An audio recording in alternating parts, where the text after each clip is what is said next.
format. Hey everyone. Hey Gabriel, how are you? Hello, are we live? How's it going? Yes, we are live now. Hopefully, I think we are live. Uh, yes. So yeah, Seems me like and it. Gabriel both we are going live for the first time, and hope you all can hear us and we don't mess this up. Hi everyone. So today we are going to cover what is CTF and how you can get started with it. So it will be basically me and Gabriel ranting for like 1 hour, and then I in between we will be solving some challenges, and we will also be sharing challenges with you to solve. So it's not just us ranting; it's also you participating. So at any point of time, if you have any questions, you can put it in the chat, and we will be doing a FAQ session in the towards the end of the session. So yeah, wish us luck because as I said, this is our first stream. Before we start, Gabriel, would you like to say something? I'm super excited about the CTF. It's really nice to see a lot of people, I don't know, hyped about security. I remember like when we first did launch zero, people were not super hyped about it. I don't know. Seems like that people are very into security. It seems so. Yeah. Yes, and that brings me to another nice topic that this is a third time that Gabriel is organizing the CTF in MLH Fellowship. In Batch Zero, he did it for the Batch Zero, and as I said, people were not that excited because it was the first time we were doing a CTF, and even we as organizers did not have a great idea of how to manage stuff and everything. But then we learned from our mistakes in Batch Zero, and we improved a lot during Batch One. We had more than I guess 70 teams in batch one with uh, around 3000 flag submissions if I remember correctly. And if you don't understand what is flag, don't worry, we will be covering that in some time. Yeah, I am not sure if Gabriel knows the stats, but I have the stats, and it was more than 3000 flag submissions. I mean, there was some flags which was basically participants trying to cuss us out, like make fun of us, or like doing because they were not able to guess the flag or get the flag, but still counts as a flag submission even if it was not the right flag. So yeah, more than 3000 flag submissions.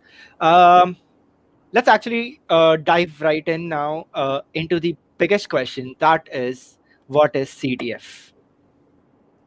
Gabriel, would you like to answer that? Sure, yeah, I can try. So CTF stands for Capture the Flag, which if you have ever played, I don't know, paintball, or if you like Nerfs, I don't know. It's basically a game where you have to like compete with other people to capture the other team's flag and bring it to your territory. But on security, that has a different meaning. So there's if you're playing the most popular types of capture the flag competitions, which we're gonna dive a little bit more in the next part. But basically, you want to get this basic string of text that has a certain format, right? So it could be a sentence, it could be some, I don't know, some joke, basically any string of text that's hidden. And in order to get that, you need to exploit a certain system in a certain way. Sometimes, more often than not, people realize that there are vulnerabilities we didn't think about, right? So on Yes. batch one, there was like this challenge that was like supposed to be reversed, right? And people couldn't solve it, Yes. which made me very happy. But like people went to another challenge, exploited the machine where challenges were happening, and then they like got root and like got the flag. Hopefully, no one disrupted anything, but that's basically what a Yeah. CTF is. I mean, it kind of disrupted stuff, but thanks to Dockerization, we were able to get it back online.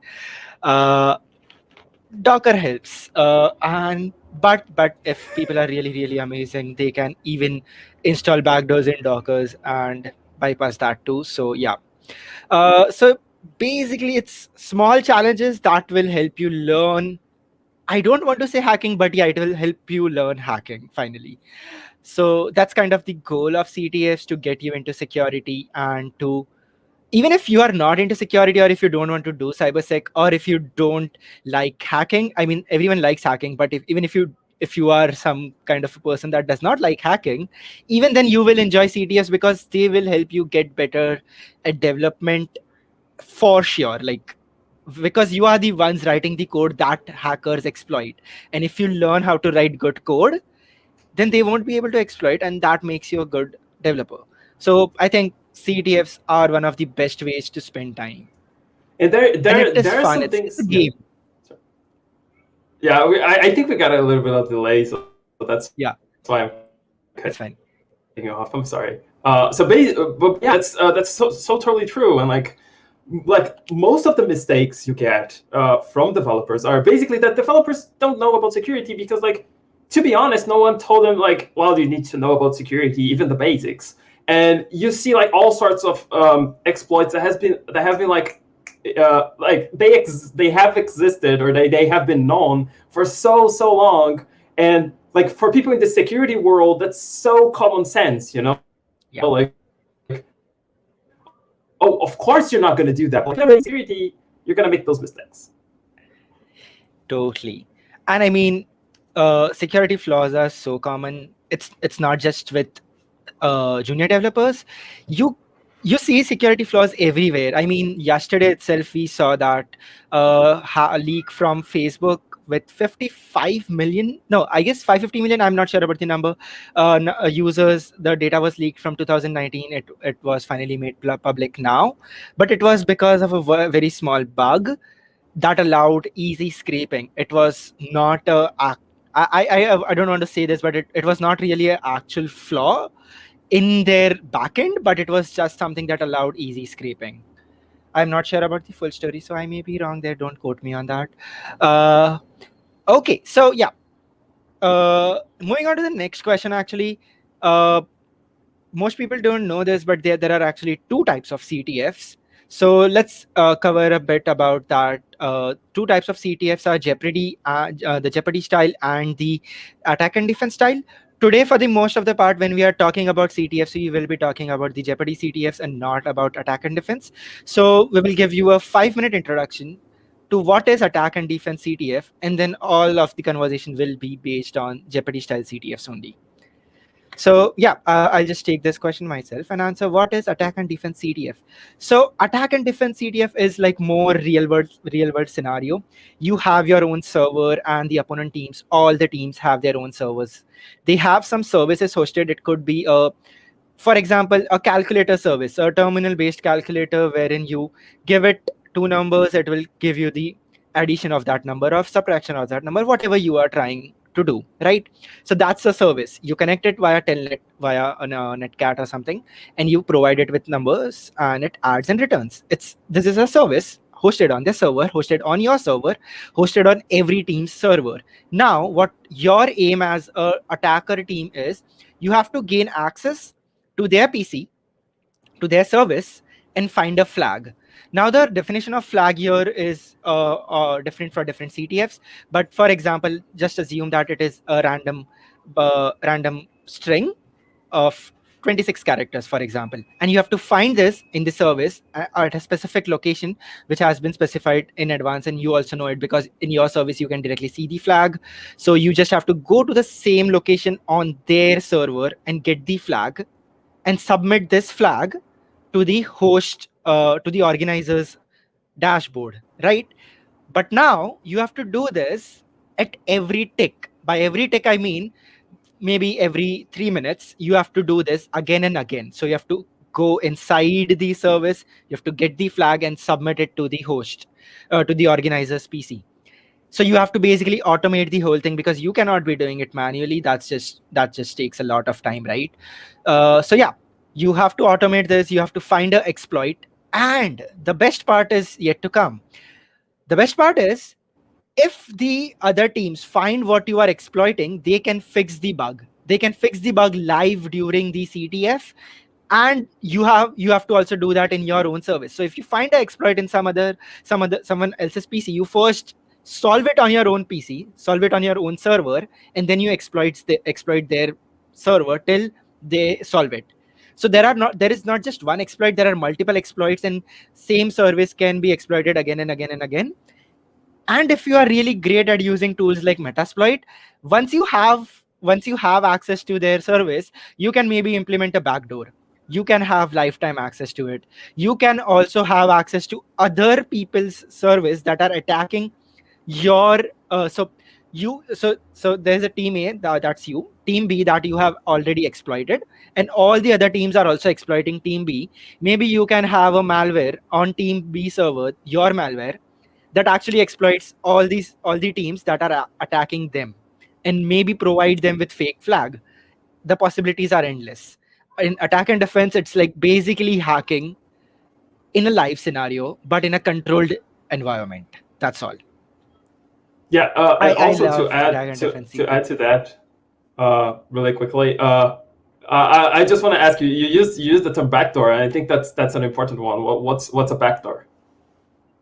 Yes. Right. So, how do I explain this? So, backdoor is simply something like I have a service, I have a program running on your computer that connects to me. I am not trying to connect as an external service, because if you have a firewall, it will stop me from connecting as an external person, as an external agent trying to connect to you. But if I have a backdoor installed on your PC and it's trying to, the network, the data is trying to get out, most of the firewalls don't look at that.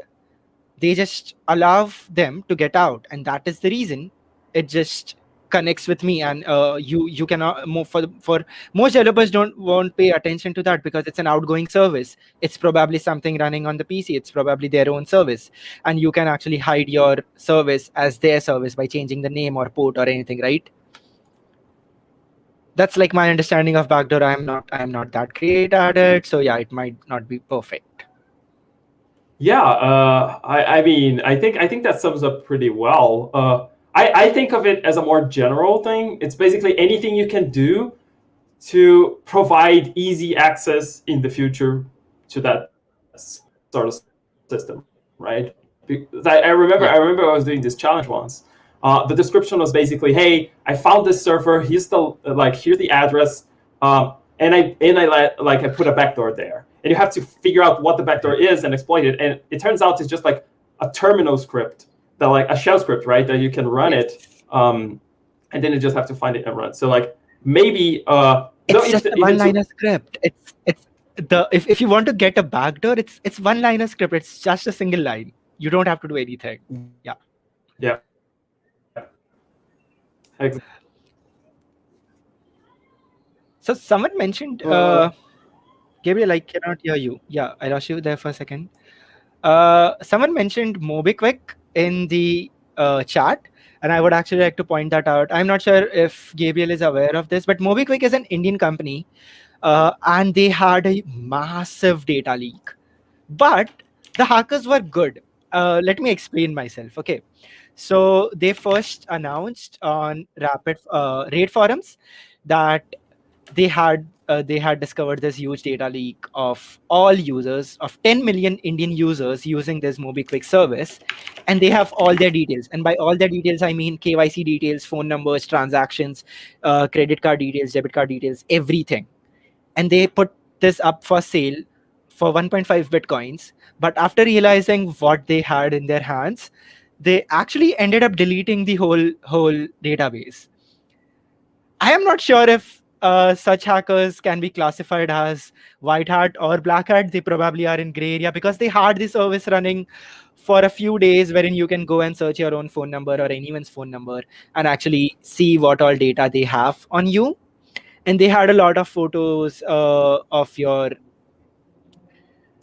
like Aadhaar card or PAN card or anything, like if I have to say it in terms of American details, like your social security number and everything, they so any kind of all that details they had in that leak. And such leaks happen always because there are flaws, and that is the reason as a developer you should be involved in CTFs. Okay, we got a bit of off track there. Let's return to our flow. Yeah, but Yeah. again, something really important that you mentioned. what's the difference between a white hat, a gray hat, a white hat, a gray hat, and a black hat, right? Yeah, I think I can take that one. Yeah. If you don't mind. All Yeah. right. Yeah. So Sure. basically, these are common slang on the security. So basically, a white hat is someone that hacks for the good, and I'm quoting that because like what is good, right? But basically, someone that hacks in order to make the system more secure. So I'll hack a system and then I'll tell the developers about it so they can fix the vulnerabilities and make the system better. So that's a white hat. A black hat, on the other hand, is someone that exploits the system in order to profit, basically. So if you steal something, then you're basically a black hat, or as they call it, a cracker. You can also call it. And there's this other term that's called gray hat. And a gray hat is basically someone that operates kind of in the middle. So basically, some people will say, "Oh, I'm not entirely black hat, but I'm also not a white hat." At a certain point, everyone is a gray hat, right? Because we're all on the spectrum. So Yes, I agree with that. Everyone is a gray hat because sometimes even white hat don't hack with permission. So yeah, I do agree with that. Uh, and bug bounties. That actually I need to mention this. Bug bounties. White hats and gray hats usually also not only they do things with companies' permission, but also there are some companies that have bug bounty programs, and you go there and just if you find a bug, you report it to them, and you will pay. They will pay you for solving that, right?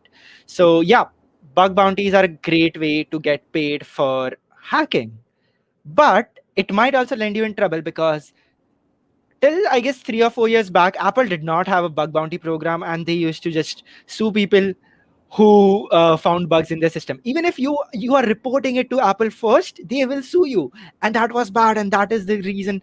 Finally, somehow Apple started a bug bounty program, and it's not the best one. It does not pay a lot. I think the one that pays most generously is the Google is Google out of the big four. But yeah. Yes, I some mean, companies deny bugs. all right. I So sorry, Gabriel, but I need to mention this. Some go ahead. companies deny the bugs and get away with paying up the bounties.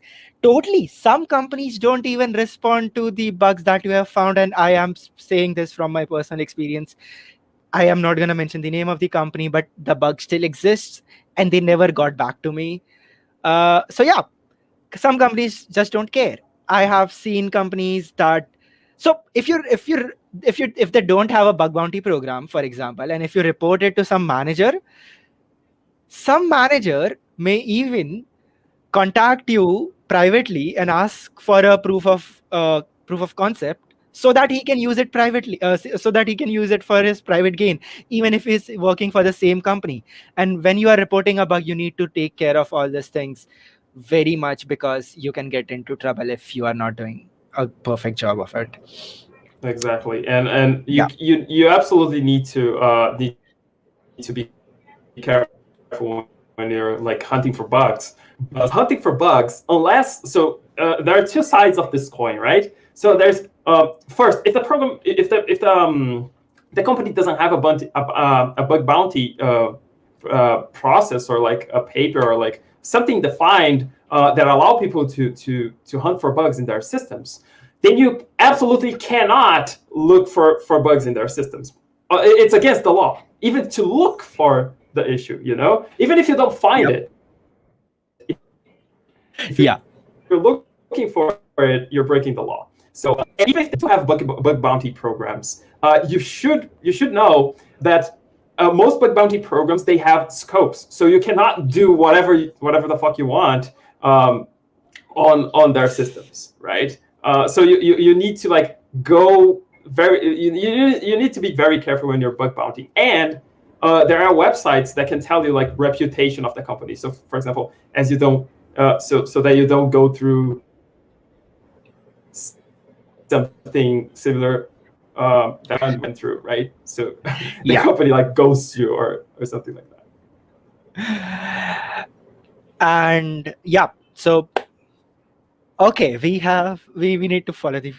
Okay, let's get back on track because we can rant about bug. I can rant about bug bounties for a long time, and no. Uh, so let's go to, yeah. So we talked about attack and defense CTF. Let's go back to Jeopardy style CTFs. In Jeopardy style CTFs, there are challenges and not services. So that's the important thing that you have to note. And what is a challenge or often referred to as a chal? Yeah, Gabriel, would you like to show us or like describe what is a challenge? Yes, but I think that was a good moment for us to like just I don't know, explain what you're doing, because like I could sit here and talk about what a challenge is, but Yeah, like we have challenges. sure. Yeah. Can you share your screen? Okay. So before I till believe. the time that, yeah, sorry. Yeah. So you have the links for the challenges you wanted to give me, Right. right? Yeah.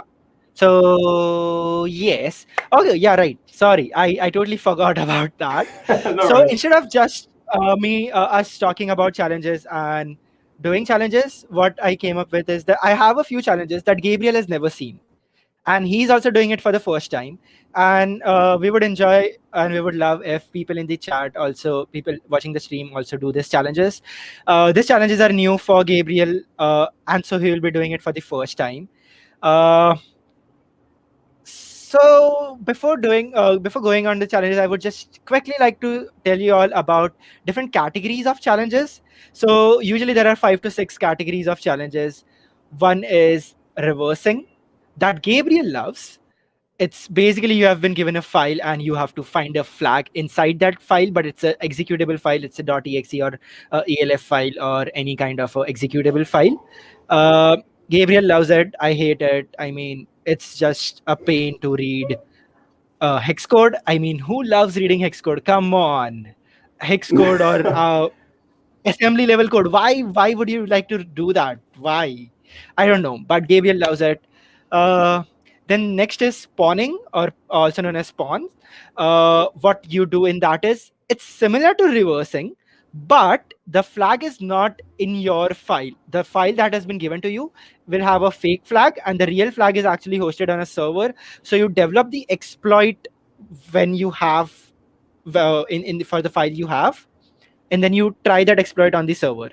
And again, Gabriel loves this. Of course, he develops pawning challenges a I lot. actually do. Okay, pounding is funny. Pounding is fun. Like reversing is complete. Ugh, I cannot stand reversing. Okay, so But explain to me how pounding is pawning fun. is fun and why do you like buffer overflow? Wait. The reason why I like buffer overflow is because like the first thing I ever learned was buffer overflow. But like nowadays, I look back and I said, "Oh my god, what did I do with my life?" You know, like I was studying buffer overflow, but like it's an important thing. You know, it's an important vulnerability. But yeah, it's kind of reversing 101. Yep, But I do I like agree. I don't pounding for me is come on. I mean, all right, let's just move on, or otherwise I'm gonna stay here ranting forever. Okay, okay. Coming on to the most amazing type of challenges and the one that Gabriel loves a lot, forensics. I don't like at this point. I don't know if you're being ironic or not. Like I do like forensics, but Stigo, not like Stigo. uh, Stigo is forensics. We discussed this. Stigo is forensics. Forensics equals Stigo. Okay. So what steganography, is we have Stigo? Stigo challenges. Okay. You know what? This is a good time to put a Stigo challenge, and you will be Come doing it on. live in front of everyone. Let's actually do this. Oh, all right. Okay. So I'll just put this here. Yes. Wait, is this? Where's the Ooh. link? It's in the chat. It's That it's one. in the it's in the Twitch chat. Yes, it's in the Okay. Twitch chat.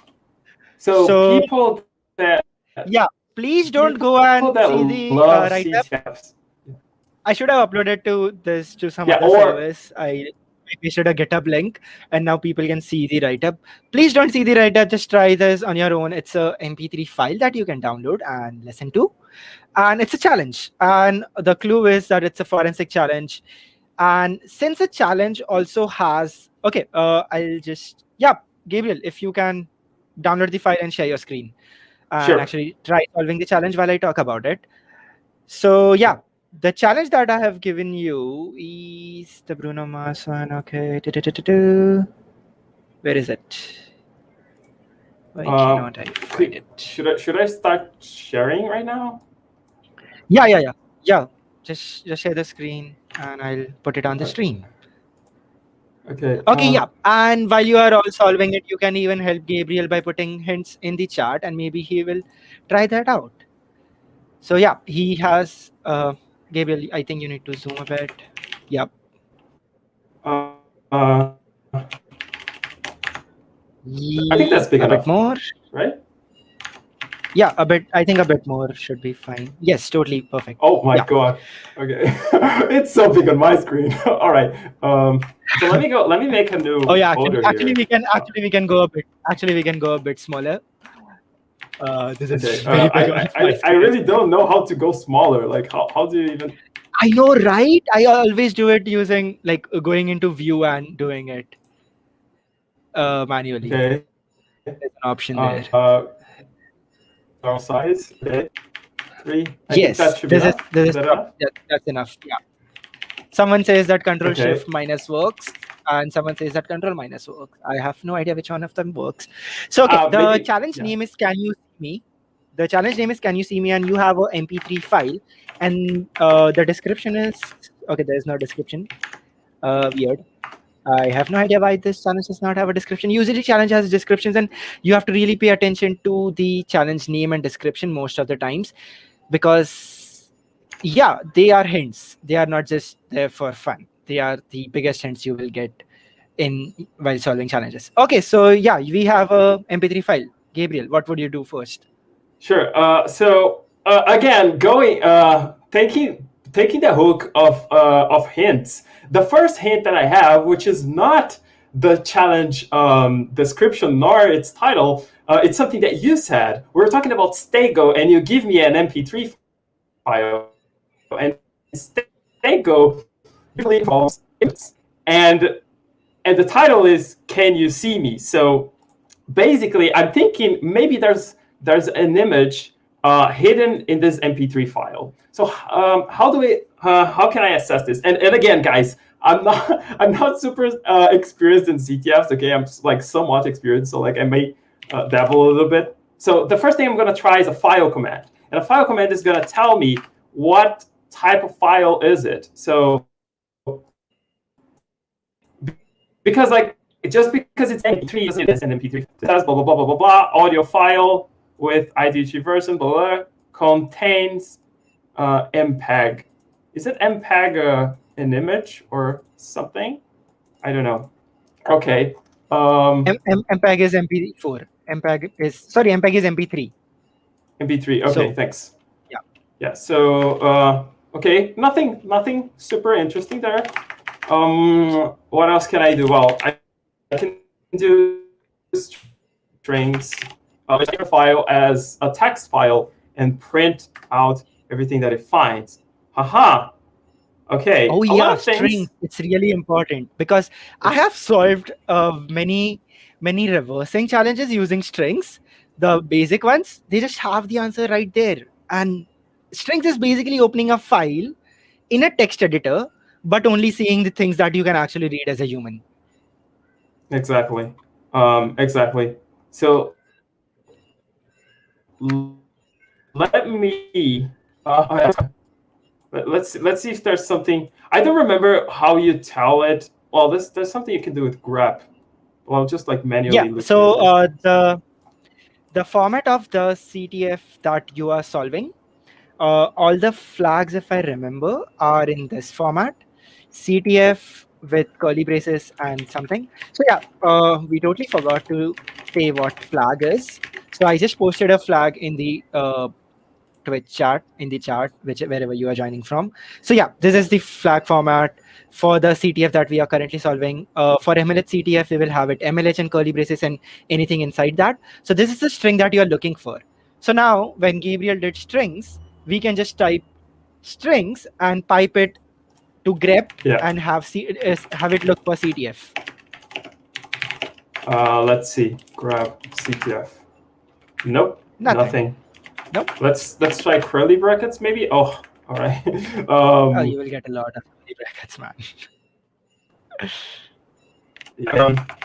So what else can I do here? So it says 3.99. So yeah, something that I didn't do. Oh, okay, so someone said in the chat, let's see. It is an MP3 file in the first place. Every audio file has extra metadata, and someone found a tent emoticon. I am not sure what that means, but Felix found a tent emoticon, and I made this challenge, or like my team made this challenge, and I am not sure what that means. If you can write more, I would love to know, like, where did you find a tent emoticon? Okay. Yeah. Gabriel, would you like to answer this? How do you print all this out? Strings. How we used strings, what? so you can. Oh yeah. So the things that you printed out, yeah. You just type strings on any Linux system, or if you are on Windows, you can use WSL, and inside that you can use this command. So on any Debian-based system, you will find strings inbuilt. Okay, we have. Can we open this file in Audacity or something and look for Morse? That's, I mean, it's supposed to be. So again, it's this is another hint. It's an easy challenge. If there's Morse code in here, I wouldn't classify it as easy, you know.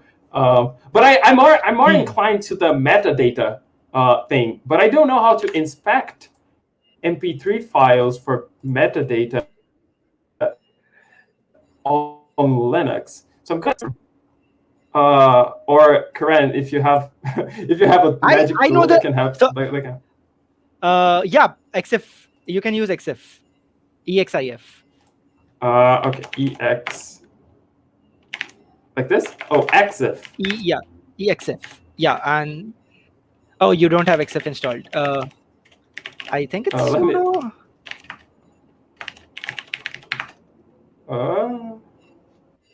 Yes. So using exif, you can see the metadata of the file. I either use this, or I just right click on it and go to properties. The data sublet does not have any exif data. Amazing. Yeah, it might be corrupted, I mean. So yeah, actually, let's try this out. Do you have Audacity? Do you have Audacity? I do. Yes, I do. Let's open it in Audacity. I don't.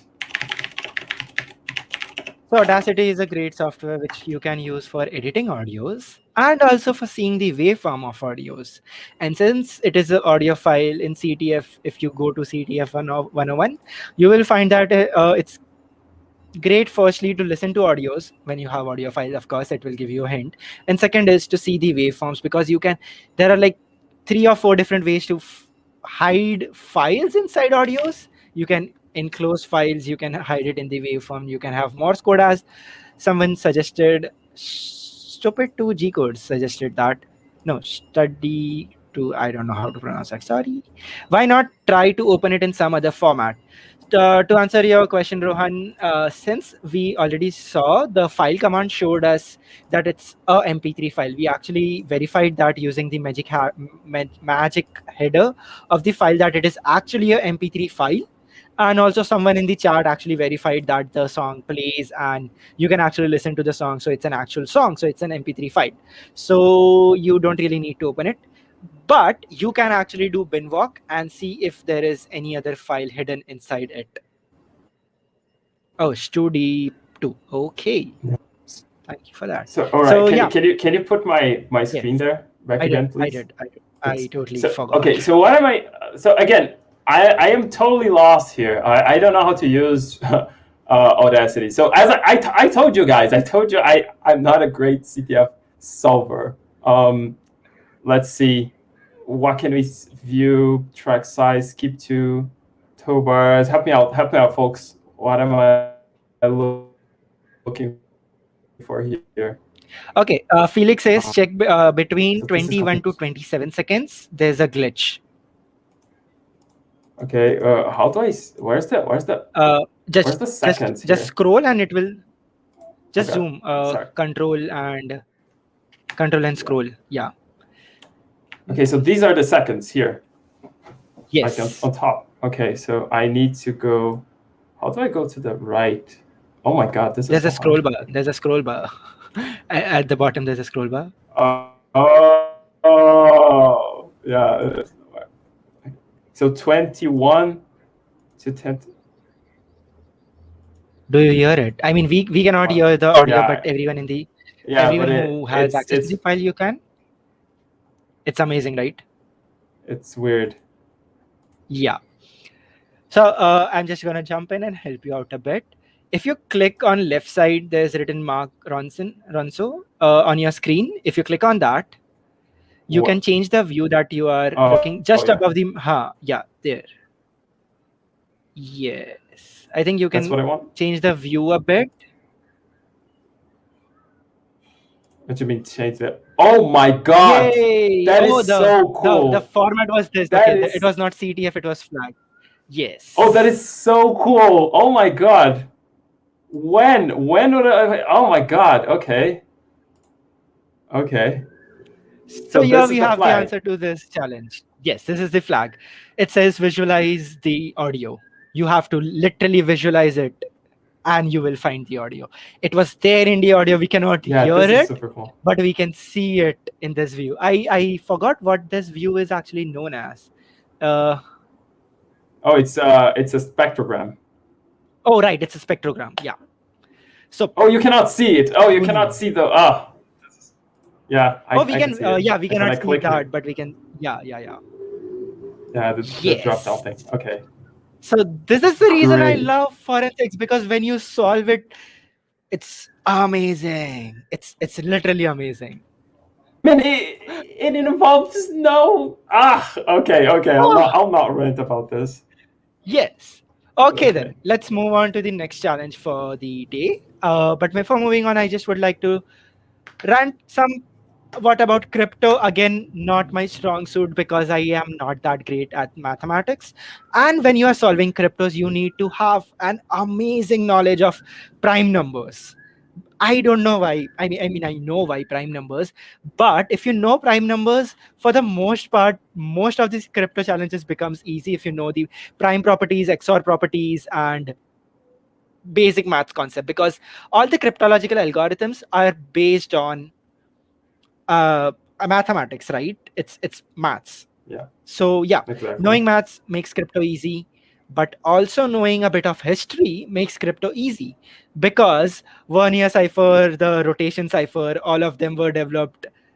They are ciphers, okay, but they were developed for war. And if you know a bit of history, you know where it comes from, and when you are reading the description, you might get a clue from there. So yeah. Oh yeah, it totally feels like we are decoding alien messages. I love Felix's analogy. Like, CTF does feel like this. It feels like you are in a movie and trying to do something, and that and I mean it's even more movie feel when you are solving OSINT challenges, and OSINT challenges comes under miss category. So there was this CTF beside CTF that I was solving a couple of months back, and they had like given us a location. We had to find oil mines around that location, 3 oil mines in that country around that location, locate a bridge, and under that bridge we had to find a photo on Google Maps from 2013, and there it was, the flag was actually written on Google Maps in 2013. I thought like my team was solving that. Like I didn't solve that directly. Yeah. So I mean, we both participated, but we were in different teams. So yeah. But it was amazing, right? And they also had us search for plain data. So like which plane flew from where and stuff. Like there was a lot of stuff. But yeah, OSINT challenges are amazing. You have to actually search for stuff and for history of stuff. So yeah. What's an OSINT? What's an OSINT shell? Oh yeah, it's open source intelligence. It's using the power that you have in your pocket, the internet, to find anything and everything. That is what OSINT is. Now let's move on to another web challenge, so that everyone can actually solve it. Uh, I mean, it's a pretty easy challenge from what I remember. I'll just post this. Gabriel, can you open this link and share your screen? Of course. Yeah, let me just get it set up. So sov.search.sh, I think all of you might have this link in your chat by now. Yeah, so it's basically telling you sources of vitamins. I mean, we should all know this because currently we are at home. Almost everyone is at home currently, and you need to know what are the sources of vitamins. So Okay. we just made this. Yeah, sure. I mean, this is the link. So here's what I'm gonna do. Copy it from.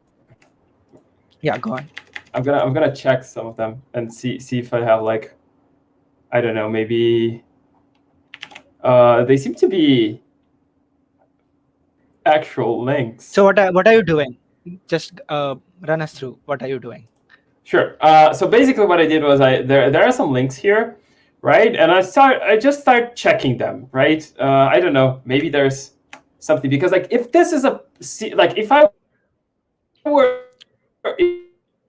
was doing and like I put this much work into this page, I would certainly not do other pages. But these people seem to have done it. Okay. So I would, yeah, maybe one of the links is broken. Well, something else that's more common, I'll press F12 here, and it brings up this inspector page. Can you see that on the right? Yeah, we can. Okay. So basically, this shows me the HTML of the page, and there's this little element from the page. So like when I point to an element in the page, it shows me on the code what that element is, which is like pretty sick. So let's see if there's something hidden in the HTML here. First of all, I'm gonna just open up these things. Oh, come on, you can just use Control F. I mean, I can, but I don't think I'm gonna find a. Oh, by the way, the format is not CTF, it's flag. Yeah, I messed that up. Thanks. During. Yeah. Oh, come on. Is it okay? I told you it's an easy one. Here's the flag. Great. So this is the flag. Basically, it's hidden inside the HTML of the page. And if you notice on the page itself, we have some things highlighted in yellow. What do you mean? Oh, come on. It's the source code the hint is on the page itself. So that's something you can just notice. Source and COD. We highlighted that so that you know that you have to look into the source. Oh, that's a hint. Oh, you should be Yeah. Oh no one would ever. Oh, come on. How could it?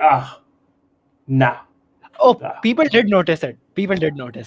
Oh God. I'm. See. Oh my God. I'm sorry.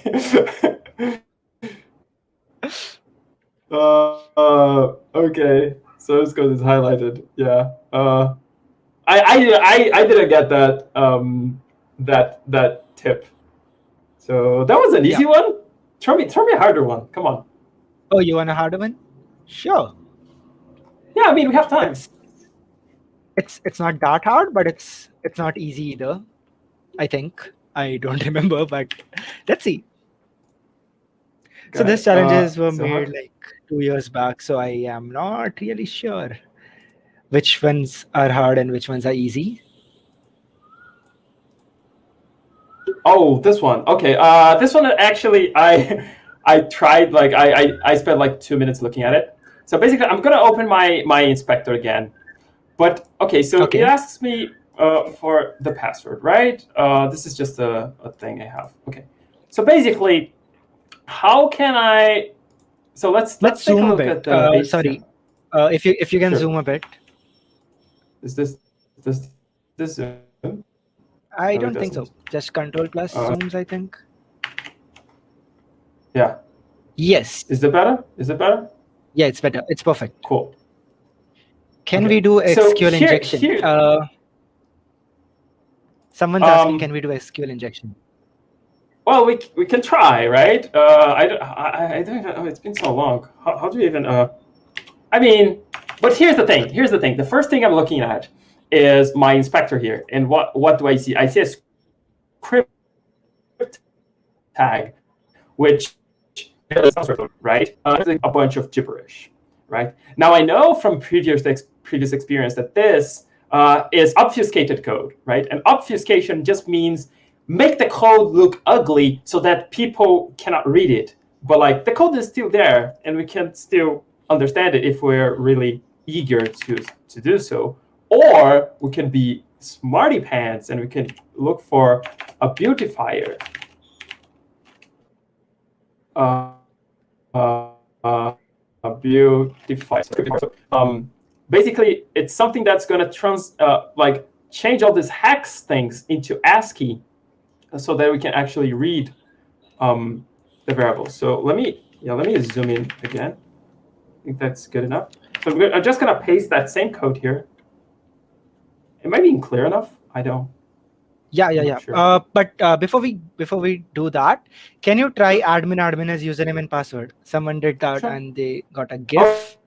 Oh yeah, I did that. Wait, does that work? Yeah. Come so on.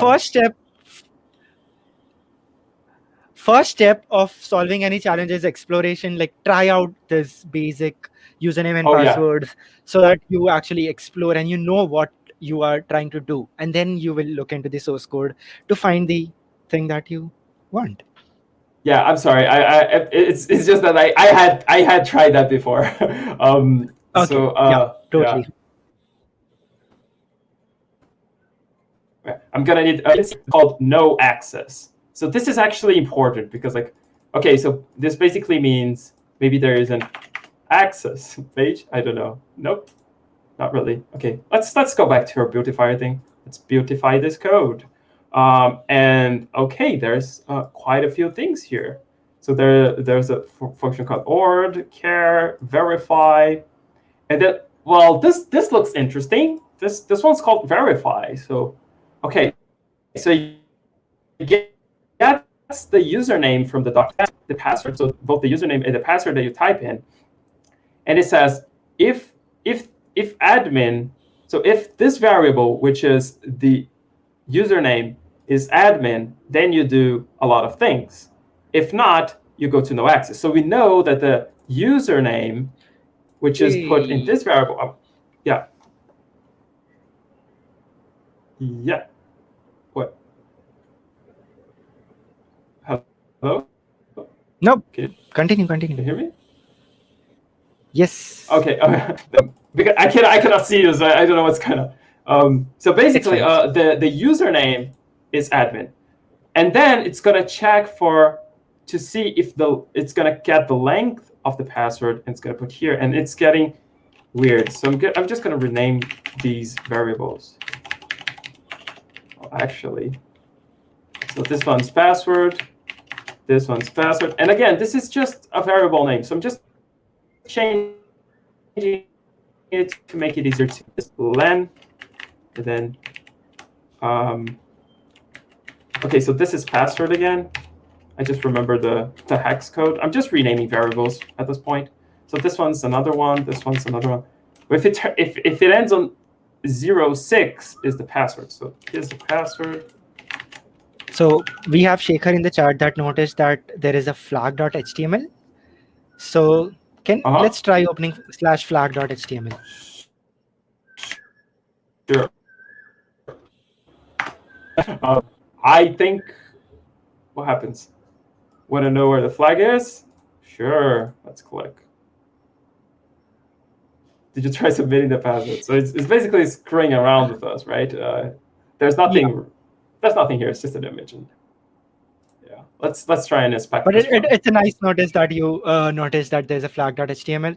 And also, while we are answering the chat, yes, Swift Ledger, we can actually try admin as a password for any challenge. I mean, it's a start. I am not saying that it will be the answer for every challenge, but trying out admin password, admin 0000 and like 12345, all those basic things is a start. And almost all good challenges will not have them as passwords, of course, but it's a start, and you will surely find some hint. Exactly. And that's why You have it's to exactly, and you have to start with the stupid, yes. trivial stuff, right? So yeah. So okay, so let's take a look at what the things are doing here. So basically, it's splitting the variable, the password, and put it into password, and then it's saying, hey, this is the first part of the string. This is the second. Am I reading this right? Just call it. Okay, so let me just be smarter here. And use Control F. So okay, so this variable is never used. We put it in a variable, but like this is never used, so I don't care. Let's take a look at 8, which is this one, this variable here, right? So let's Control F for this one. Okay, so basically I can do split 1 because it's, I don't know, it makes sense. It's make it easier to read. And then this one, I'll call split 2. Split 2. It's super boring for people watching. So. Yep. So is it boring? Sorry. Not for me, but I don't know. Sure. The if statement is to confuse. Sorry. So Jerry noticed something, that the if statement, the online number 21 says that this is to confuse. The if no, the online number 20, online number 21. Here? This is to confuse. Oh yeah. Interesting. Oh yeah, because like if you try the password, this is to confuse. Wait. Yeah, let's just try that as a password. Will that work though? I don't know. So it's admin, and this is to confuse. I'm just pasting that in. Let's see if that works. It doesn't. It's trolling us. Yeah. Again, it's to confuse. It's not the actual thing, or is it? Yep. So that's the thing. In the challenge, you will find a lot of stuff just to confuse you. Because there's one right solution, usually one right solution, but multiple solutions just to put you off on a wrong path. And that's why you need to follow the process. You need to solve it as Gabriel is doing it, renaming all the variables so that it's easier to read, more human friendly. So yeah, Gabriel, can you explain what is the code actually doing now? Okay, now so it's going, it's looping through the password, right? So that's why we get the length of the password, which we should be using this line here, but whoever wrote this code, I mean, thinks it's funny to declare variables they're not going to use. I'm just kidding. All right. So basically, we're looping through the password, and we're doing for every character in the password, we're passing the, and then we're like subtracting. So the OR is basically transforming from ASCII to decimals, if I'm not mistaken. That's what an OR does. Yeah. And so what you do is you get the number of the let's say A, right? Let's say it's A. A equals to 97 in ASCII, if I'm not mistaken. So this would be 97 minus this split, which is actually like it's kind of a solve, right? Or something that you use, but like let's keep it on split 1. So this weird string here. And then you're gonna, after that, you're gonna do it plus split number 2, which is this one, right? And then and then you put it in the password. And then afterwards, if the result of this thing here is this is to confuse, then you get the flag. So that if we put here, after this whole computation in this line, it has to give us this is to confuse. So should I script them now, or like is that an easier way to do this? You can check your chat. I sent you the script. Sure, but Just to yeah, I'll have to reveal StreamYard again. So nope, you don't have to. You can do it. I can hide these till you open the. So yeah, it's a Python script. If you can just open the script, and I will share your screen again. Wait. Oh, you're not. Oh, you hit me. Great. Thanks. Thank you. Okay. Yay. That's it. Thanks. So basically, you're basically copy and pasting him. Give me the pass. .py. That's how I'm gonna call it. Okay, you can put me back on. Yeah. Cool. You still have StreamYard open. No, yeah. no, don't. Oh God. Sorry. It's fine. It's fine. So yeah, what we have done is, we saw this script, right? We saw this script that is actually responsible for generating this is to confuse. We now do exactly reverse to obtain the original, to obtain the flag, so because we are taking the input and then encoding it, we want to decode it. So you write the exact opposite, and that is what now Gabriel will be sharing. Gabriel, do we have it? No, my computer just froze. Give me. Oh my God. Yeah, let me restart. Can you like finish this one? Why will I do that? Okay, sure. Okay, I'll just take over there. Totally. So since I'm on Windows, I don't have anything to run this. Let's see if I can try this out. Okay, so I am alone now here. Hey everyone. Yeah, give me 1 minute while I try to figure out how do you share.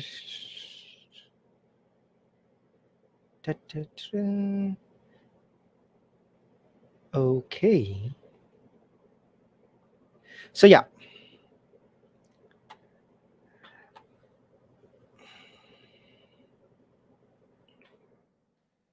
I hope everyone can see my screen. I have just opened REPL. It does not mean that I use REPL all the time. I actually don't like using it for the most part.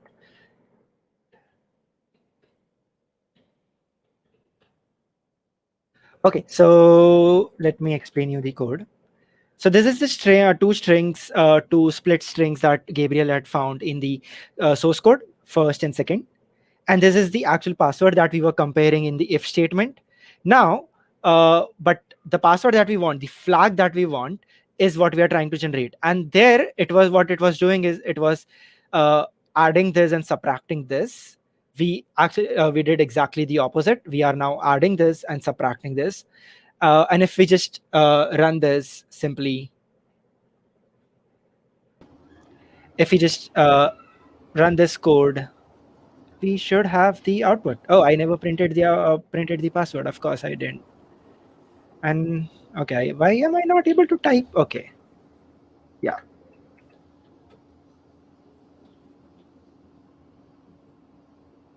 Yeah. So here's the password. JavaScript is easy. So now if we try to log in using admin and JavaScript is easy, it should work.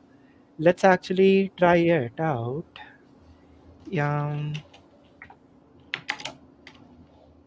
Admin and JavaScript is easy. Sign in. Okay. So yeah, it takes us to the flag.html. So we know it's right because we did not edit the page. So now that's the actual flag that we were looking for. So yeah, this is like a combination of web and crypto, kind of. I'm not saying it's crypto, but it's crypto. So major part of web and a bit of crypto. So yeah, Cool. Wait, what? The flag is What? the page? No, it's not the page. Oh, what did I do? Yeah, it's this. The flag. We found the flag by The doing this, password. but it takes you to the flag.html thing. The flag is Got not the it. page. Yeah, Got it. just to be clear. Okay. So yes, uh, yeah. Well, says Ripple is cool. It is totally cool right now for me because I have no VS Code installed on my Windows, and it helped me right now. So Ripple is definitely cool. Yay! I actually think someone solved this before us. No, not really. Okay. So what's next, Gabriel? What do you want to discuss next, or do you want to do one more challenge? What does people in the what do folks want to do? Can That's someone a tell better us in the question. chat? Do you want to solve another challenge, or do you want us to talk about any specific questions? Do you have any questions for us? Anything regarding CTF or the MLH CTF that is going to be coming? Yeah, about that. So let's. I know Gabriel put out an email about this, but for anyone who has not read or for anyone who is not currently in the fellowship, we will be having two CTFs, not one this time. First one is the warm up CTF, which will be starting next week. Next week. Yes, next week. So running from Monday to Friday next week, that is from 12th to 16th of April. We will be having warm up CTF wherein you will have to take part individually and you will be on this. So how? Okay, I am actually currently in the process of deploying this. I don't know if Gabriel even knows this. So yeah, this is the server. Please don't copy the IP address. I'm gonna change that now. I should have thought this through. I should have thought this through before sharing my screen because people are gonna go now and try to actually hack my server. Please Yeah, but don't do that. again, folks, yeah, please don't. So yeah, one of the things we didn't talk about, but like it's not cool to try and hack the CTF platform in any way Please don't. because you're gonna like you're not playing the game. You know, like some people do that just because like, oh, you know, I wanna like show that I'm smarter than they are. Well, like if you think that, well, I don't know, intentionally hosting vulnerable code is not an easy task. You know, Yes. like you have to put code that you know has a vulnerability and still make the system be like secure. So it's not super easy. And so like and plus or rather minus, you get to disrupt everyone's experience if you do that. So yeah, you won't win if you break it. And also it directly affects the organizer's mental health. We lose sleep. Don't do that. Let us sleep. Thank you. So yeah, that's something. Uh, okay, so yeah, we have the warm up CTF running next week, and the main CTF that will be in teams, which you can form teams across tracks and across pods. So you can form teams from people in open source track or in externship track or in explore track, whichever track you are not, and you can form teams in your own pod. You can form teams across the pods, and we will probably be running some team formation sessions just as did in open source hackathon time. So yeah, we will be doing that, and you can form teams and take part in the final CTF. And we have a lot of challenges in the works for the final CTF. I was testing a few. We have challenges on blockchain. We have it written in Rust, in reversing and everything. Oh yeah, we have We a do. challenge. Okay. Yes, we do. It's on the Ethereum blockchain, I think, or on some blockchain. I don't know. Cool. But yeah, we have challenges. We have amazing challenges this time. So it will be fun, and please do take part in it. And yeah, so to answer this question, no, it's not part of LHD share. It's part of fellowship event. But yeah, if you have any questions regarding CTF or security, please put it in the chat. And till then, as two people said, we want to do one more challenge. So then let's do one more challenge. Yeah. Yeah. There's actually a pretty good question. Advice for someone that just started to hack. Yeah. Yeah. Would you like to take that one? Oh yeah, sure. Well, okay. So first of all, just like programming, even more so actually, it's gonna be hard, because it's not easy. Because like if it's a security vulnerability, like by definition, it's something that people usually don't think about, right? Yeah. So and they get harder and harder to understand. But like as you get more experience, of course, you get like more used to it, just as you do with programming. So if you find yourself at 5 a.m. in the morning hammering your face on your keyboard, saying like, why can't I understand this? I would say you're in the right path in a way, but Totally. yeah, but do like cut yourself some slack, and like understand that like it's all right. Like just as it is with programming, right? Yes. And I would say it's harder than programming, because in programming, you know what you are looking for. But when you are hacking or when you are doing CTFs, you don't even know what you're looking for. You are just blindly exploring and trying to make sense of hex code or ARM code or random SQL injection, time-based SQL injection or something, right? So, Yeah. and it's not 100% reliable sometimes. So it's definitely harder. Uh, There's also Having said, rabbit holes, right? yes, yeah, So like you think like you're going in the right direction, and it's just a rabbit hole. It's just gonna keep going and going, and like at the end you're gonna understand like, oh, so that's not it. It was much simpler than that. but even that realization is awesome, because you learn a lot by going in the wrong direction. Yeah. Maybe some other day down the line, after 5 years, that will be useful, and that is something that's awesome while uh, trying to solve CTFs. And CTFs are a great way of learning hacking, or to learn just getting started with hacking or even cybersecurity. Oh yeah, definitely. And as for more like I don't know, tangible advice, I would say, uh, maybe take a look at Pico CTF, right? Oh yeah, So they have this really cool. share your screen. Look. Let's show this to everyone. Share your Okay. screen. Okay. I'll expose And StreamYard again. while we are doing that, I would also like to point out few other resources. We have over the wire challenges, bandit challenges that are amazing. I think Gabriel and I both love them. Uh, they are starter challenges in form of machines. Then we have hack the box. Yes, Over the I wire. think I mean, yeah, Bandit is just so. This is a war game. If you like, you can go and read all about it, but like this is just unbelievable. It's just it's by far the most fun thing I've ever yeah. done in terms of security or CTFs. This is And so I cool. think anyone who is getting started or just even wants to just learn Debian or Linux, like if you are trying to learn how to nicely operate that, Gabriel, can you put that link in the chat over the wire, Uh, or I someone's cannot asking because I for don't that. have access to Oh, okay, the. yeah, I'll just do that. So yeah, if you are just getting started with Linux or using any Debian based system or command line, or if you're trying to deploy something and you need to learn how to operate the terminal, Bandit is amazing to learn that. It teaches you everything from using SSH to cat to grep to, I don't know.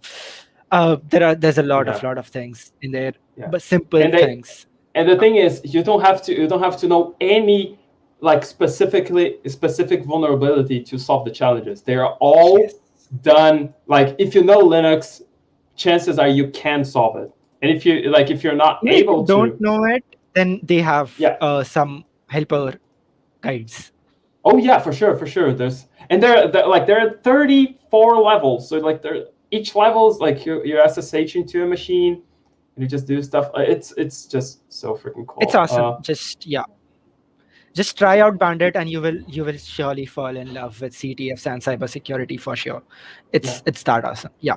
If you Uh, don't, then there's Hack the Box, and Hack the Box is even more amazing, right? I just love because like the first thing you have to do to get an account is to like register. solve a challenge. Yeah. So basically, you have to find the freaking code and put it here, but you don't know what the code is, and you have to like kind of hack the thing. If you can create an account on Hack the Box, you are amazing. You already know a lot of you're a good developer if you can make an account on Hack the Box. That's what I'm saying. If you cannot, I'm not saying you're a bad one, but if you can make an account on Hack the Box, you are an amazing developer, and it's a fun experience just to create an account on Hack the Box. So my challenge to everyone on this stream is to go to Hack the Box and just create an account today. Don't do any challenges, don't do any boxes in there. Just create an account. Totally agree. Do that right now. Yeah. Let me just show. I've never signed in, so I have no idea what my password is. Great. So yeah, I'm not, I was gonna. I don't know. Yeah, I have no idea. So basically, maybe another time, but like, I would like to show inside. You wanted to show? I can do that. Let me just I am doing that right now. Maybe. So I shared my screen. So this is Hack the Box. You have some labs in here. And I have just started doing this. The starting point labs are really amazing. It's not easy. They say it's easy. They say it's starting point, but it's not easy. It's really hard. It's not easy. From my perspective, at least. But they are actually boxes, and you have to actually hack. They have attack and defense style boxes hosted there where you can find any type of vulnerability. So you have to use Metasploit, you have to use Bob Suit and every hacker tool out there to actually get into these machines. So they have these machines where you can connect using OpenVPN. You can SSH into those machines or Telnet or use anything, but you need to know what what OpenVPN is. OVPN, yeah. Then there are normal challenges like Jeopardy style challenges, which you can download and solve. I don't think I have solved any, but yeah, there are OSINT challenges which are amazing. I love those, and also hardware challenges. So yeah, all types of challenges are there. Go out there and try it out. It has changed so much. Like the last time I logged into Hack the Box was like months ago and was like so different. And like, they have. This is the new layout. So this is the new layout. They actually have the new and old layout both at the same time right now. If you have the new layout, labs, they have a lot of labs now. And so once you do Hack the Box, you can go on to OneHub and other sites where they have these machines, but even without premium, you can download them, host it yourself, and try it out. Yes, let's actually get back. So any more questions? Do we have any other questions? Oh, we were going to we are going to solve a challenge? Oh, yeah, sure. Just shoot me another one. There you go. So yeah, share your screen as usual and we can get started. Sure, let me just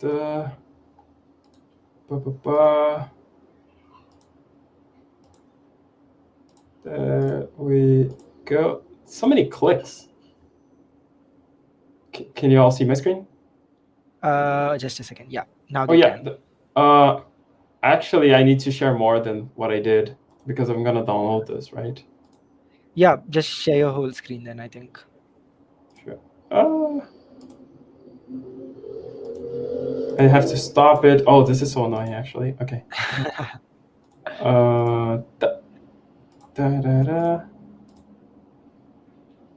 Let me just save it. Go to my terminal.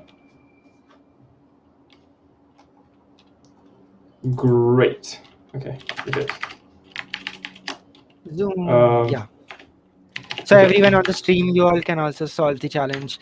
We have a drive link. It's just a photo.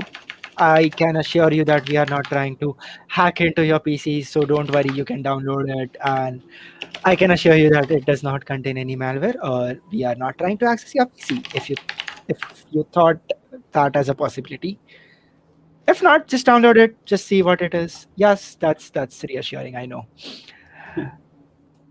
Okay, so the first thing I see is an image data. It's actually a PNG. Well, I mean, at least that's what the magic number is telling me. The magic number is basically the beginning of the file, right? That identifies it as the actual file type. Because just because the file is named .png doesn't mean it is. But can you show us the magic number for PNG?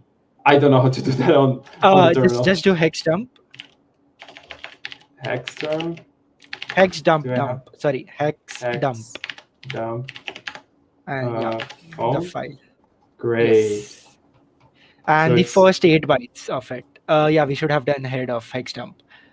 Oh yeah. How is that like a? Just pipe it to head.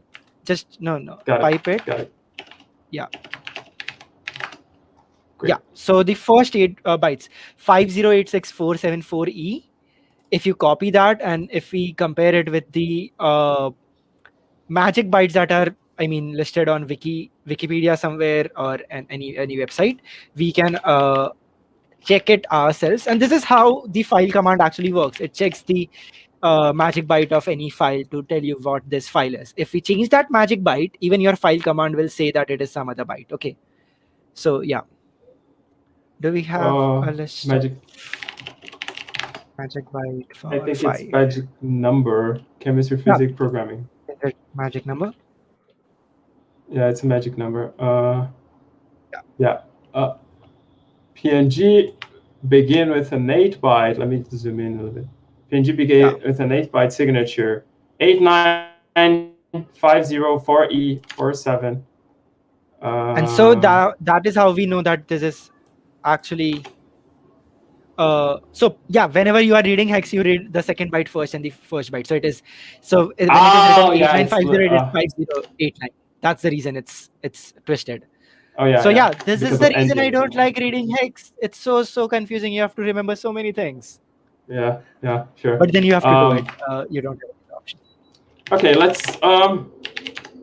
Okay, again, strings. I really need to get the. Felix pointed out an amazing thing. The image has a QR code. Let's open the image. Oh, okay. Let's see. Ooh, he's way ahead of you. Come on, you need to catch up. No. I don't play CTFs like that. How do I even? Do I have to get my phone and open that? I mean, you can use online scanner or you can use phone. I usually use phone. Or you can take help of Felix. Would you like to take help of Felix? Sure. Okay, so yeah, Happy he Felix. found this after scanning. He found lookcloser.search.sh. Oh. He scanned this for us and he found this. Like this? Yes. Okay. It's search.sh, not serve. Search. Yes, I love to use search for hosting stuff. Surge, SUR. You can just copy the link from with chat, maybe. Yeah. Yes. Okay. Oh yeah, I remember this. There's something wrong with this challenge. I remember. I mean, it works. It works. Don't get me wrong, but yes, there's something messed up with this challenge. Hope you caught that. Oh, got it. So I think it basically. Okay, it's ASCII. I see 108 and 97, which is like F and A. Or wait. That's not it. Let's do ASCII to actually decimal to ASCII. Let's get a calculator online. Yep. So I'm just. You are a DuckDuckGo user. Nice. Sorry. And so Atik pasted the whole JavaScript in the chat. Yeah. I should not put this on screen. I mean, it looks amazing. Yeah, I cannot look at if you can StreamYard, right? Yeah. Can I? No, you cannot. You have to solve this. Come on, you cannot take help now. All right. Okay. Where's the JavaScript for this? And I cannot even. Great. I don't know. Let's. There we go. So here I'm looking at the JavaScript. Okay, cool. Ready? Woo! Okay. Hope you got that. I did. Yes. I did. I just need to What is going on? Format Oh it. yeah. I think you have to format it. Can you zoom a bit? So let me just. It's complaining because I have ad blocker. Okay. Yes. Nowadays all the sites do, and it's really annoying. And that's why you can use Pi-hole.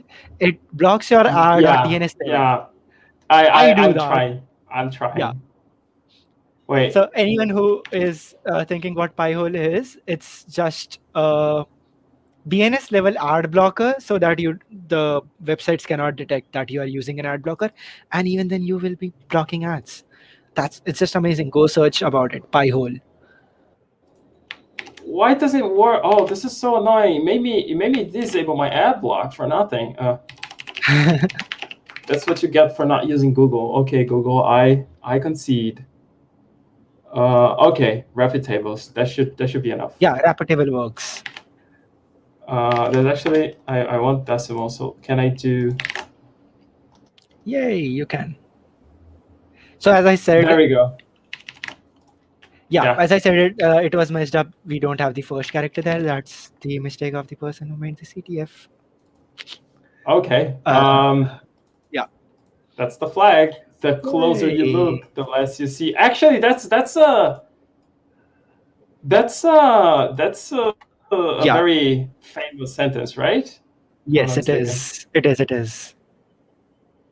Yeah. I think it's a reference to something I don't totally remember. Yeah. Okay. So there's it's Yay! not, but Oh, like, it's from Now You See Me. It's from Now You See Me. oh yeah, The movie. but there's also like about hacker culture.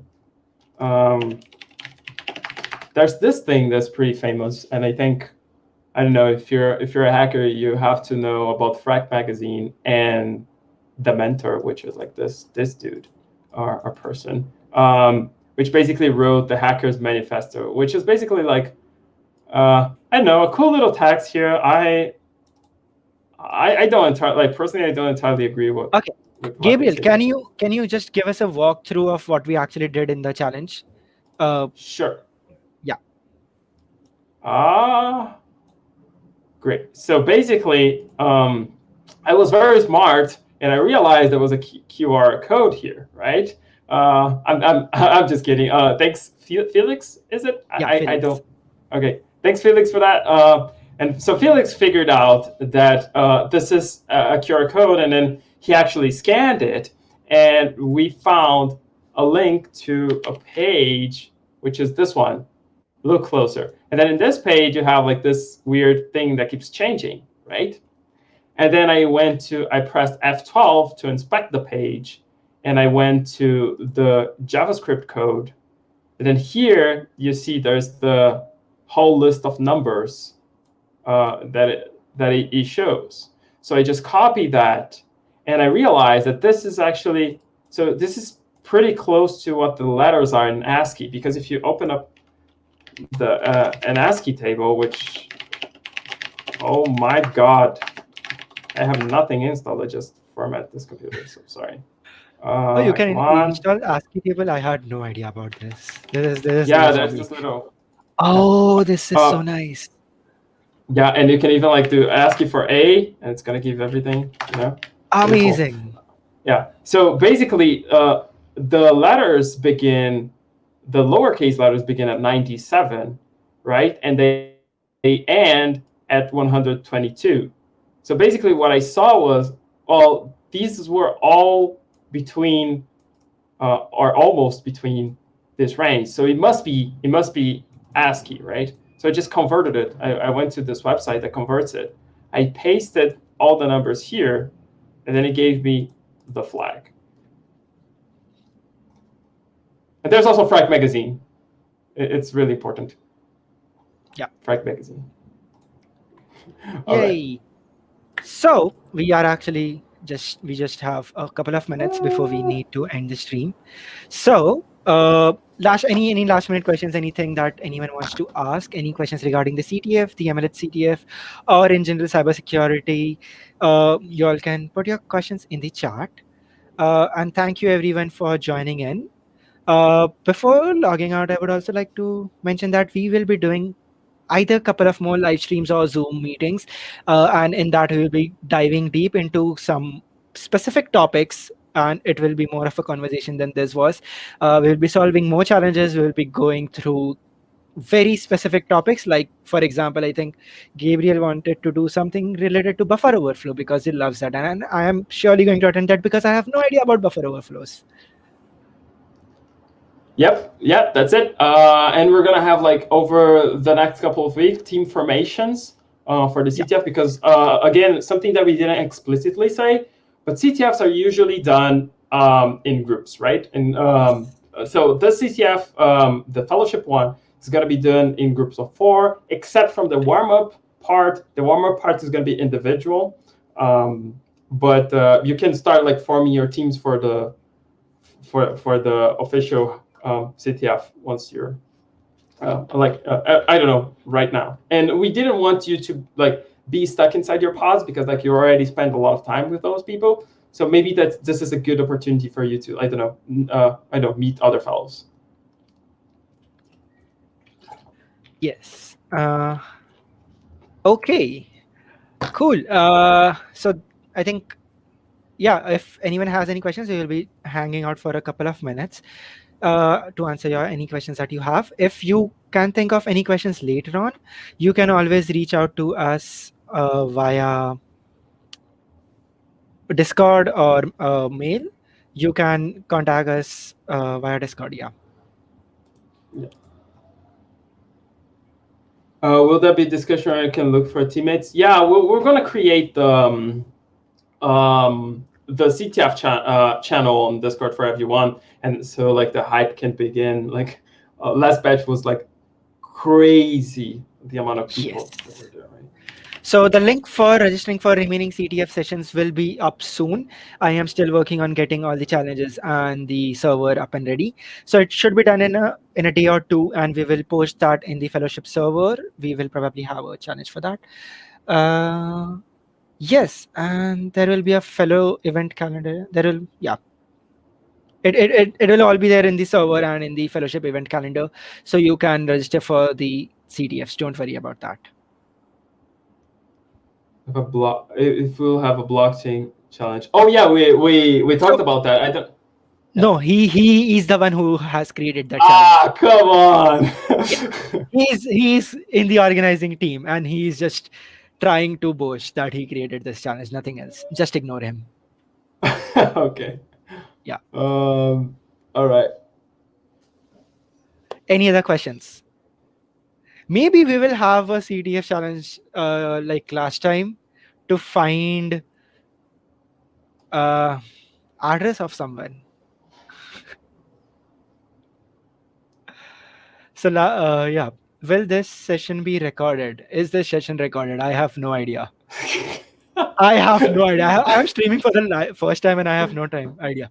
Oh, it's on YouTube. Thank you, Will. Oh, great. Thanks, Will. Okay. Thank you, Will, for saving us. It's on YouTube and on Twitch as well as video on demand, so you can see the whole session later on. That's amazing. Reverse CTF challenge where Gabe and Karan will have to solve all the jobs. Love it. It will take a lot of time and we will bang our heads. So yeah. Oh, okay. So he was proposing that. I thought he was we solve and everyone just nope, like a 24-hour. And any prizes for the winners? Gabriel, do we have prizes for the winners? We do. I just don't remember what they are or if they are like defined. I know we have money to buy prizes for the winners, right? Yep, we do.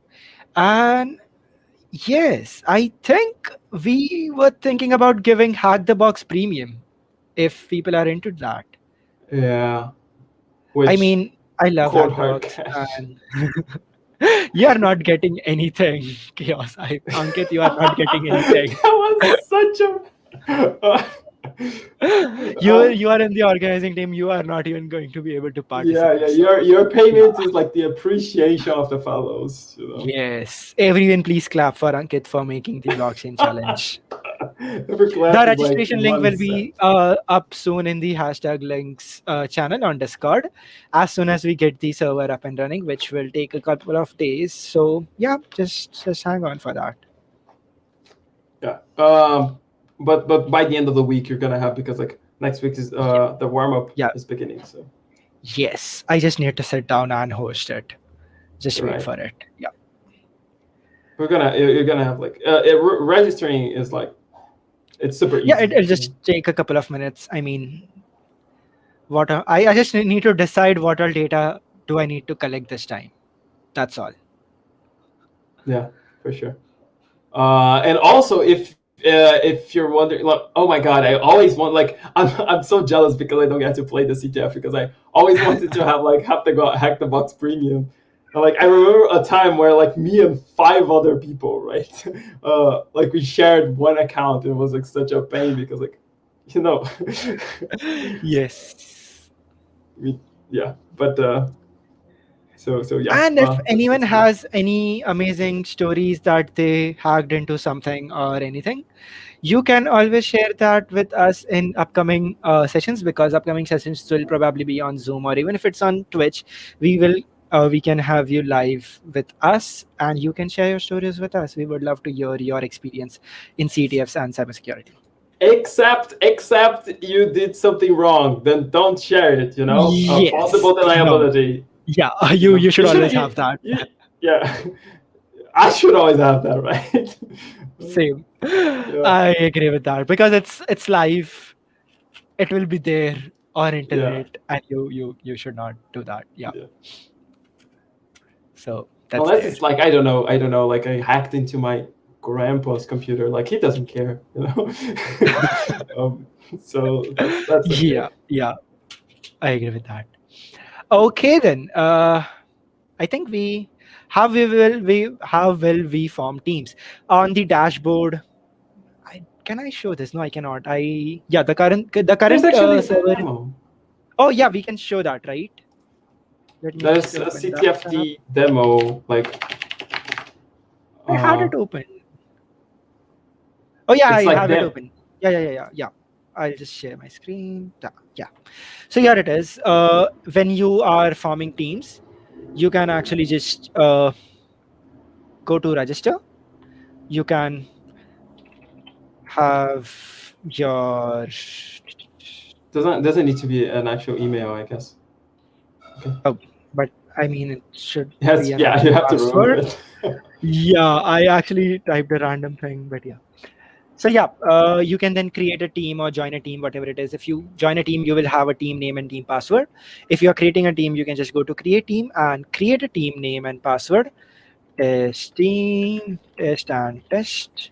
So then you can share the username and password with people and just add people to the team. That's it. It's pretty straightforward. We're gonna have a showdown Yeah. of the platform, but like, it's not super. It's decently simple. Okay. So yeah, this was the demo server. So even if you join, the demo server resets every 30 minutes. So there is no point in joining the team test. We will be hosting our own server on fellowship.ctf.tech. I don't remember the domain, but yeah, we will be having that Yeah. domain up in a day or two, as I said. Yeah, but Just wait I for think it. that the Yeah. the question is more like, how do we find people to be on our teams? I think Oh, that's. oh. I'm not sure. Oh, then I totally got the question wrong. We will be hosting sessions for forming teams, and you can just post that you want to form teams in Discord channels, and people that want to take part. I mean, everyone should take part. It's pretty fun. Well, yeah, you can just form teams by talking. It's just about reaching out. It's about networking, and that is a skill that you need to learn as a developer. Networking. I mean, Kunal is really great at it. You should learn networking from by yeah. Kunal is great at it. Yeah, and also like, you might be keen to look for your podmates. Try to, as we don't have any restrictions. So like, if you want to make a team for with your podmates, that's great. Go for it. Yes. But I don't know. Considering going out of the little of the pod bubble, that just allows you to like know a little bit more people, and I know that's always a good thing to do, right? Yes. Know more people, get to meet more Okay. people. So before we sign off, I just want to say, don't ever share flags during CTFs. Don't try to bribe the organizers into giving you flags. People did that. Do try to bribe. No. I mean, I'll not tell anyone. If you want to pay me 1 month, I'm just kidding. I'm just joking. And also always respect the code of conduct. It's same as a hackathon. You have to respect the code of conduct. So that's there. And finally, enjoy the CTF and just learn as much as possible. I mean, we are here to explore new stuff and learn new stuff. So that's there. Yeah. Also, pretty important. I think this is the most important thing you didn't mention. Do not try to break the CTF platform. If you do break it, it's all right. Just not try to break. If you broke it like by accident, it's okay. Yeah. Like what is not okay is trying to break it. Do not. Okay. Yeah. So that's it. And with that, I think we will be signing off. Until next time, everyone have a great time. See you in pod meetings if you are in my pod. And if not, then see you in the next live session whenever we go live. Take care, everyone. Have a nice day. Bye bye.